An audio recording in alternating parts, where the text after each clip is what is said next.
that for almost any policy dispute, for almost any debate we have in our society, you can find some experts who will back you up.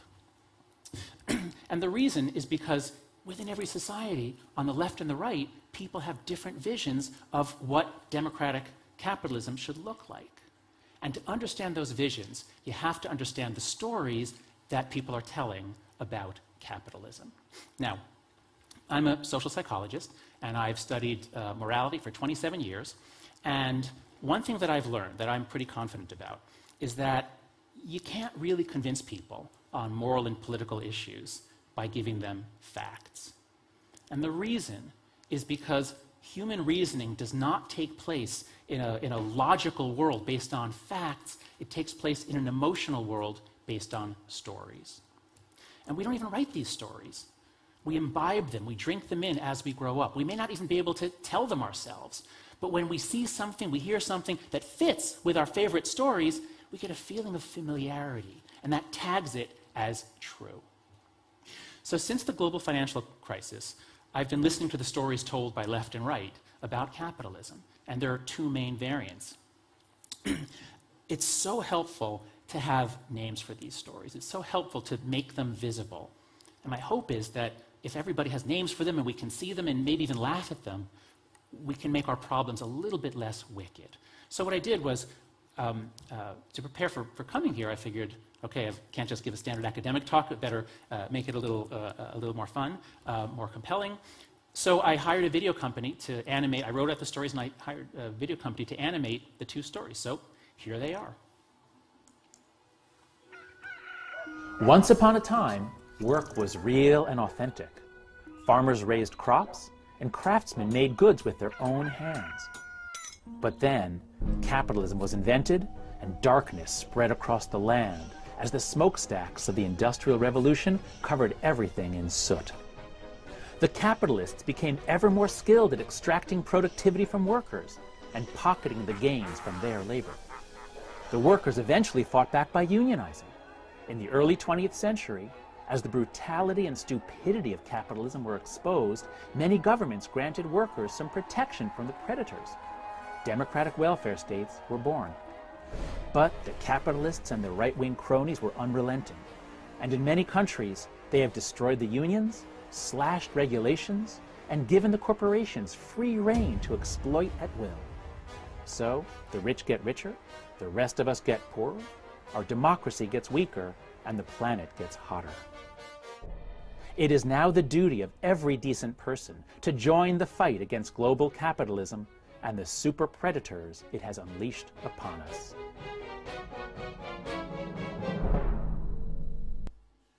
So what do you think? Does that feel true? Does it feel familiar and true, or does it feel strange and vaguely irritating to you? Here's the second story. Once upon a time, almost everyone was a peasant, a serf, or a slave.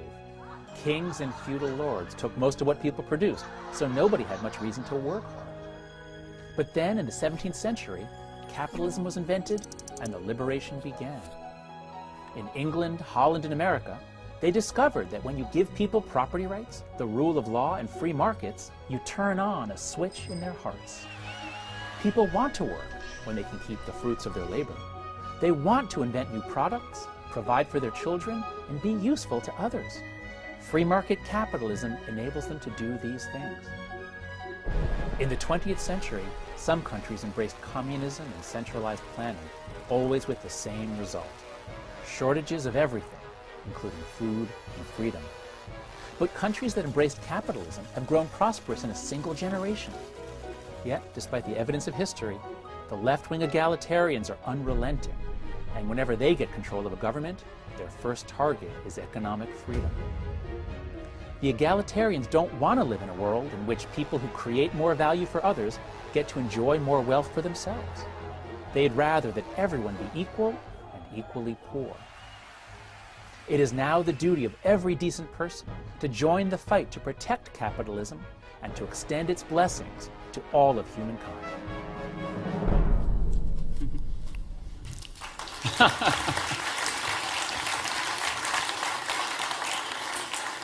Okay. So I guess in Zurich, is that second story more popular? Is this a very capitalist city? So these stories resonate or they don't resonate, but they shape the mental space within which we do our thinking, because what we believe drives what we perceive. So here's a very simple demonstration. What do you see here? Do you see a triangle sitting on top of 3 circles, or do you see 3 partially eaten pizzas? Okay. This effect is so compelling because most people can make out the edges. Can you see the slight edges of the triangle even between the circles? Nod your head if you can see those edges a little bit. Okay, now watch. I'm going to make them go away just by covering up 2 of the circles because they're not really there.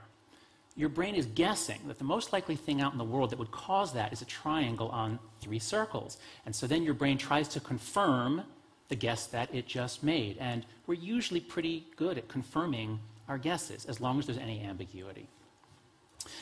Again, what we believe drives what we perceive. I want to tell you a little bit about moral psychology, because that's what I study. Why we have these minds that will turn us against our fellow citizens, and not just make us disagree with them, but make us think that they're evil. Why do we do this? Well, that's what my book is about. So this is the cover of the original hardcover. I think it nicely conveys the feeling of what it's like to be an American. Something is ripped or torn. In the UK, it's a separate publishing company, separate book design process, and they came up with this cover, which I also quite like. And then this is the US paperback, which conveys the idea of demonization, good and evil. So let me tell you a little about moral psychology. I'm an intuitionist, which means I think that our intuitions come first. They drive everything that happens afterwards. So in writing the book, I tried to make it really intuitively graspable, intuitively compelling. And so I tried to give a very simple structure. There's just 3 principles. If you understand these 3 principles, you understand moral psychology. And that's what a lot of my research shows. Basically, we reason our way to whatever conclusion we need to reach to support the judgments we have already made for intuitive or emotional reasons. Why do we have this culture war? If you accept that we are these intuitive, emotional creatures who reason our way to whatever conclusion we want to reach, what's driving our reasoning? Why do some people reason right and other people reason left? I was a philosophy major as an undergraduate, and philosophers have long debated what is morality. And there are basically 2 answers. There are those philosophers who say morality is about harm, and what is good is what reduces harm. So those are the utilitarians, such as John Stuart Mill, or more recently Peter Singer. And then there are those who say, no, morality is about fairness or justice or rights or something like that. So Immanuel Kant, and then more recently Lawrence Kohlberg, a psychologist who drew on Kant. There is also a third alternative, virtue ethics, but these are the 2 main lines. And when I began studying moral psychology, and these were the main issues, and then I started reading ethnographies. I started reading about other cultures in which, yeah, these things matter, but man, there's so much other stuff going on. And I set for myself the task, which was really the basis of my whole research career over the last 25 years, of figuring out why does morality vary so much around the world, and what is human nature that makes it possible for us to have these variable moralities? So what I did was I read a lot of anthropology, and I looked at what are the issues the anthropologists talk about from all over the world. And I read a lot of evolutionary theory. What are the issues that the evolutionary biologists and psychologists say evolved as part of our nature? And I came to the conclusion that there are at least 6 connections, 6 places where you can see something that happens all over the world, or not most places in the world, that there's a plausible evolutionary story for. Let me walk you through them in a more visual way. So to illustrate this, the first foundation, now think of these as being like taste buds. Your tongue has 5 different taste buds. We all have the same taste buds, but yet there are so many different cuisines in the world. The taste buds don't dictate the cuisine, but they do provide constraints. So we are mammals, and what that means by definition is that we have mammary glands, which we have because we nurse our young for a long, long time. And if our bodies are designed to care for infants and children, so are our brains. And in most mammals, it's just the female brain. But in humans and some others, it's also the male brain, very good at nurturing. So these feelings that we have about suffering and harm to innocent victims become the foundation of politics, especially on the left.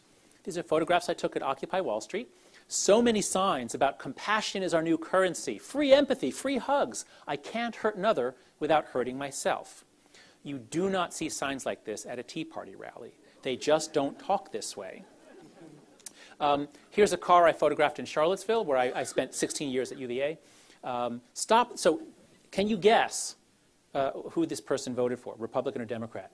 Stop the genocide, save Darfur, humane eating.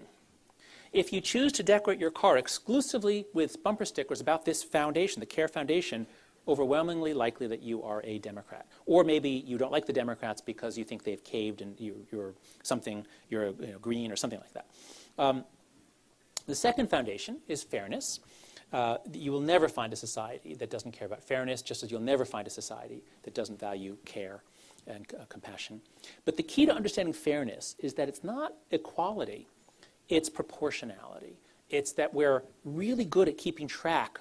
We're really good at cooperative ventures, and then we keep track of who is paying their fair share, who's pulling their weight. And if we see somebody who's taking out more than they're putting in, we gossip about that person. We don't like them. We get mad at them. We kick them out eventually. So we care about free riders, slackers, cheaters. Now, on the left, you find a lot of talk about fairness, but it's fairness as a quality. So here's, again, photos I took at Occupy Wall Street. The 1% own 43%. Now, if you're on the left, that is a moral argument. That is obviously and on its face unjust. That is unfair. That's so few have so much. But if you're on the right, you value proportionality, and you say, well, okay, that's very interesting. Now tell me more. Did the 1% work harder?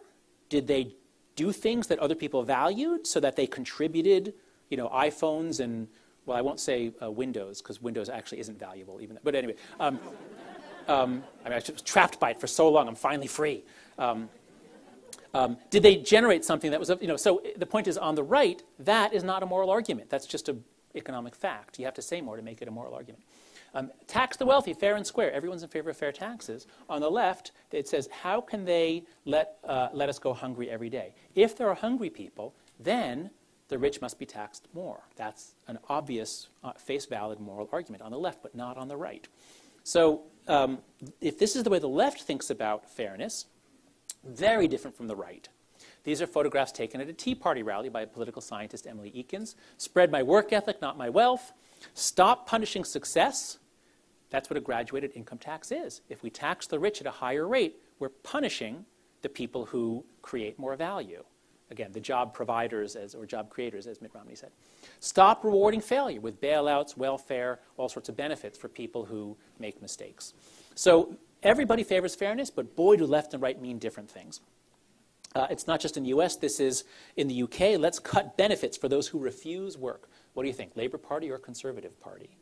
Obviously, it's David Cameron from the Conservative Party. All right, so those are the first two foundations. The third foundation is liberty and oppression. All Americans value liberty, but they mean something different. This, until I did this research, I always thought it was a little bit odd that the flag of my state, of Virginia, had a murder on it. There's a woman standing on a dead body. Now, why would you put that on your flag? Well, if the flag was created in 1778 or so, when the American colonies are fighting a war against the oppressive, tyrannical King of England, you would make liberty sacred. And the idea is, this is not just a murder, this is tyrannicide, sic semper tyrannis. There's some interesting research showing that when we feel like there's a bullying alpha male, a dominant person, a bully, it makes us want to band together with all the other oppressed people and take him down and even kill him. It's almost like a reflex. We don't like being bullied and dominated. Now, once you understand that psychology, now you can understand not just the colonists, but this image from Occupy Wall Street. It shows a fist labeled 99%. If the 99% could get together, they could crush and kill the 1%. It's the exact same psychology. So on the left, the evil oppressor is the rich, and especially corporations and banks. On the right, it's the same psychology, but different perpetrator. It's the government is the bully. Don't tread on me. Big government equals less freedom. So at least on this foundation, left and right are very similar. They just swap in different oppressors. So let me put this all together for you. Oh, I'm sorry, one final slide here. On the left, there's this notion of positive liberty, which is that the government has an obligation to take positive steps to help people rise to the level at which they can enjoy the benefits of liberty. So if you don't have health care or education or food, or access to a job, what does it mean to say you're free? So this is a notion developed in Europe originally, but very much taken up by the left in the United States. So to put this all together, I have this website, as I think Kate mentioned, at yourmorals.org. And if you go there and you register, you'll be asked whether you're liberal or conservative. What we see here, this is items from one of our surveys. People who say they're very liberal give very high scores. They really value the items, the questions about care. Like one of the worst things a person could do is to hurt a defenseless animal. If you strongly agree with that, you get a high score here. So as people get more conservative, very conservative over here, it goes down. Still above the midpoint. Conservative still, they don't like animal cruelty, but it's not their top priority.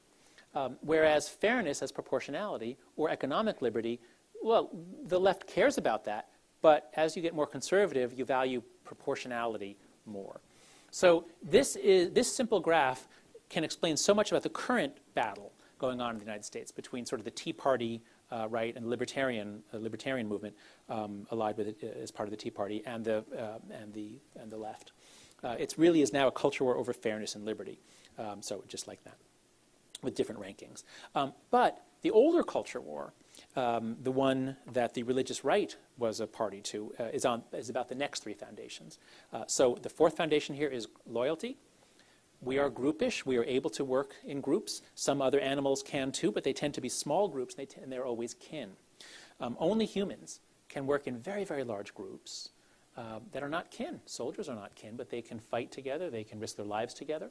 We evolved for war. We evolved for violent intergroup conflict. It's in our minds, especially male minds. Testosterone changes. We all start off as girls in utero, and then testosterone changes the female brain pattern over to the male pattern, which suppresses empathy and increases the enjoyment of aggression, violence, and intergroup conflict.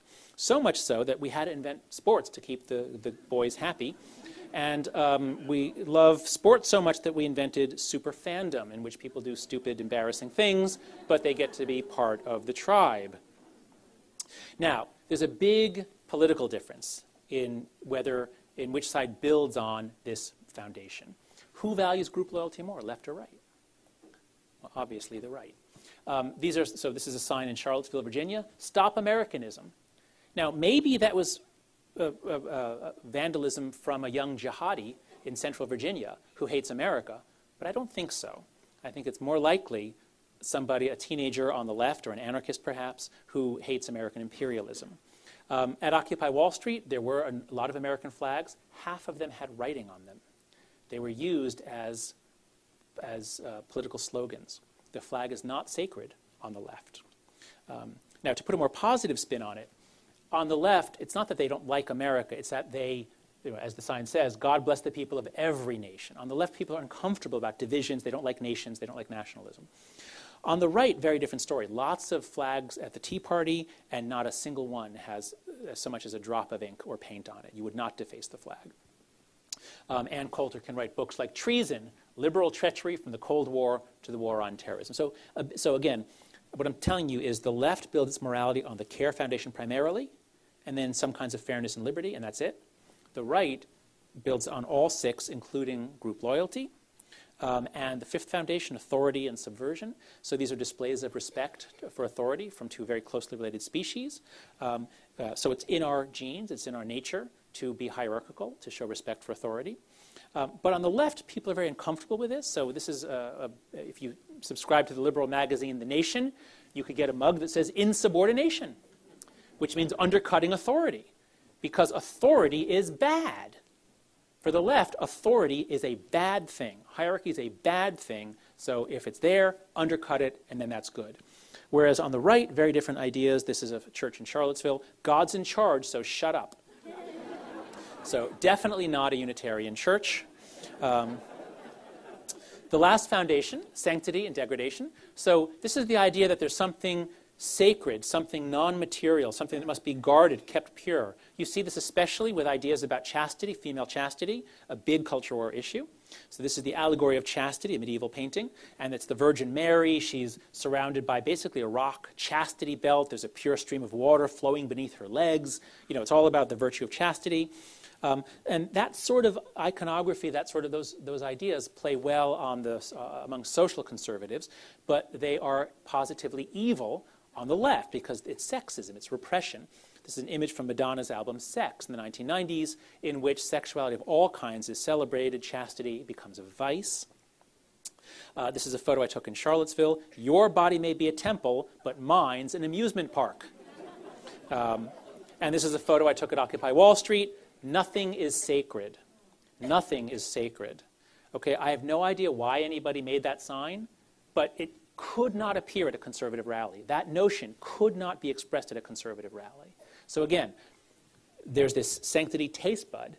The right likes it, especially the social conservatives. The left doesn't like it or doesn't use it. So to put this all together, the right, especially social conservatives, libertarians are very different. Social conservatives build their morality on all 6 foundations. They get positive scores on all 6 of these foundations, whereas the left rejects 3. They positively reject loyalty, authority, and sanctity. They value primarily care and then some forms of fairness and liberty. And this, if you just keep this graph in mind, this, I believe, is like a magic decoder ring for every culture or issue. Stem cells, is human life sacred, or is it compassionate to do medical research to help people who are sick? Whatever whatever issue, if the left and right disagree, you can trace it back to differences on these foundations. So, implications for civility. As I said, liberals build a moral matrix, a sort of a network of moral meanings, on care primarily, then fairness as equality, and positive liberty. They therefore see conservatives as cruel, callous enablers of corporate exploitation. And that is the ethos at Occupy Wall Street and on the left in general. Again, there's diversity on both sides, so what I'm saying is especially true of the far left and the far right. Conversely, social conservatives build their moral matrix on all 6 foundations. They therefore see liberals as naive, bleeding hearts who will trample on fairness. They'll trample on proportionality in order to achieve equality, especially racial equality. They will trample on proportionality. They will trample on negative liberty. They'll tell you what you can and can't do. You can't buy this size soda. You can't ride a bicycle without a helmet. They will trample on authority, and they will trample on sanctity. And this is why they hate each other. If you disagree so fundamentally on what morality is and how we should run our nation, it stands to reason that you're going to demonize each other. And that brings us to the 3rd principle. I'll just go through this one briefly. Morality binds and blinds. And so the basic finding, as I said, is that there are some other animals that can cooperate, but they're always siblings. So this is a beehive, and this is a 20-foot-tall termite mound. They're all sisters. That's how they're able to cooperate. They're all in the same family. They're all in the same boat. They all have the same mother. They're sterile. It's all for one for all. Now, there is one other species that can do gigantic things like this without being kin, and that, of course, is us. We, too, can build gigantic mounds. When you look at early civilization, you always find temples. You never find civilization, early civilization, without temples. It's Babylon on the left, Tenochtitlan on the right. You always find temples. And we developed this interesting ability to circle around sacred objects. We developed this new psychology of sacredness. A rock, a tree, an ancestor, a river. This is a rock in Saudi Arabia. There's a rock it's in Mecca. So there's a rock inside that building. And Muslims, the most holy pilgrimage, the Hajj, is to go to Mecca, and then they circle around the Kaaba. And when you circle around something, you then trust each other. You become one. E pluribus unum. A metaphor that I like to use is if you move a wire through a magnetic field, that's how you generate electricity. And when people move in a literal circle or a figurative circle around the same shared object, it generates a current that binds them together, allows them to trust each other. It's not just religion. We do this with the flag or any sacred object.